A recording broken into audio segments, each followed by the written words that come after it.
তখন জীবের প্রকৃত উদ্দেশ্য কি সেটা আপনারা বুঝতে পারবেন। ধর্মের উদ্দেশ্য সেটা কখনো হানাহানি করা নয়। যেহেতু আমরা আলোচনা করছিলাম এখানে যে ইসকন অত্যন্ত বিশুদ্ধভাবে কৃষ্ণ ভক্তির আচার এবং প্রচার করছে, তাই ইসকনের উপর এত আঘাত। দেখবেন যে গাছটা বেশি ফল দেয় সেই গাছটাই বেশি অত্যাচার সহ্য করে। তো ইসকন ফল কি? ফল হচ্ছে কৃষ্ণ ভক্তি, বিশুদ্ধ কৃষ্ণ ভক্তি জনসমাজের মধ্যে ইসকন সারা বছর ধরে বিতরণ করছে। বাংলাদেশের মানুষরা তারা সাহারা পেয়েছে ইসকনকে, অত্যন্ত ভরসা করে তারা ইসকনে সমবেত হচ্ছে। ধরনের অনুশীলন করে সনাতন কথাটা মনে হচ্ছে যেটা আগে ছিল, এখন আছে, আগামী দিনেও থাকবে।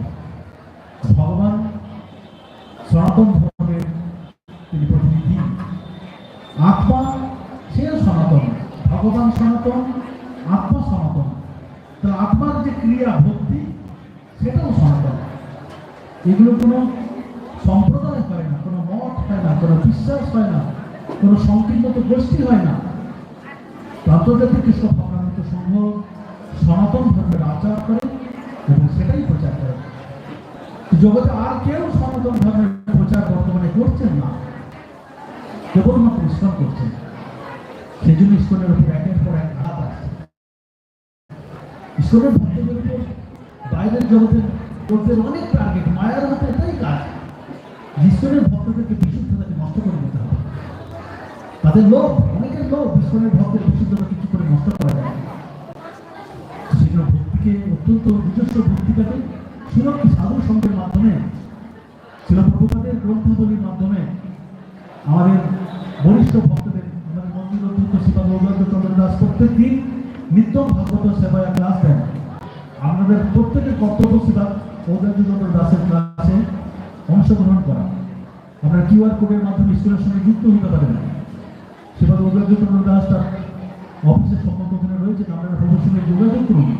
সাধুর কাছে আসবেন তাকে দেখতে না, সাধুর কাছে আসবেন তার কাছে কথা শুনতে। সাধু ঠিক মেডিসিন দিয়ে আপনার যে জাগতিক রোগ আছে, ভব রোগ আছে, সেটাকে দূর করে দেওয়ার চেষ্টা করেন। সাধুর এটাই কাজ। তিনি শাস্ত্র অনুসারে আচার প্রচার করেন, মন করে কিছু বলেন না। যারা সহ্য করতে পারেন না, জানতে হবে ভক্তির ক্ষেত্রে তারা এখনো এগিয়ে যেতে পারেন।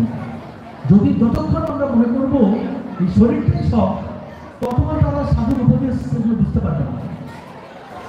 কিন্তু যখন আমরা বুঝবো না শরীরের উপরেও অনেক কিছু রয়েছে, শরীরটা তুমি হাজার চেষ্টা করেও, মাইকেল জ্যাকসনের সঙ্গে 100 নাকি ডাক্তার ঘুরত, তার নাকি এম ছিল 100 বছর বাঁচার, 50 বছর পরই তিনি দেহত্যাগ করলেন। জীবনাম সর্বভূত কৃষ্ণ গীতায় বলছেন যে সমস্ত প্রাণীর আয়ু হচ্ছে আমি। ভগবানের কৃপায় আমাদের আয়ু নির্ধারিত হয়। যদিও কলিযুগে আমরা অখাদ্য কুখাদ্য খেয়ে ইন্দ্রিয় তর্পণ যথেচ্ছাচার করে আমরা আয়ুটাকে হরণ করে ফেলছি। গুরুদেব পর্যন্ত অনেক চেষ্টা করার পরেও গুরুদেবের দ্বারাও তার 5 বছর হচ্ছে না। আমি নিজেকে আবার গুরুদেবের চাইতে বেশি বড় করে করছি। যে ছিল প্রভুপাদের কৃষ্ণ ভক্তামৃত দর্শনের সুযোগ সবাই নিচ্ছেন না। তো মহাপ্রভু বলে গিয়েছিলেন হরিদাস ঠাকুরকে, শুনে হরিদাস এই লীলা সংগঠনে বিশ্ব অন্ধকার করবে কৃষ্ণজন। যারা কৃষ্ণ ভক্তির আচরণ করে না তাদের উদ্দেশ্য কেবলমাত্র কৃষ্ণ ভক্তদেরকে শেষ করে দেওয়া। ইসকনের উদ্দেশ্য সেটা নয়। সাধু অত্যন্ত তিনি সুখে বিগত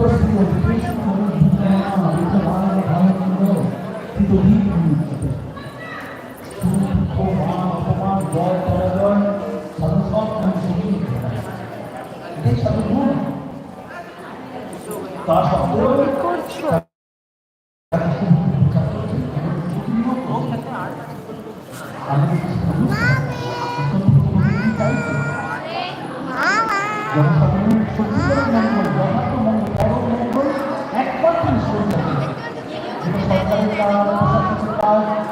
আরো বিভিন্ন সংস্থার কাজ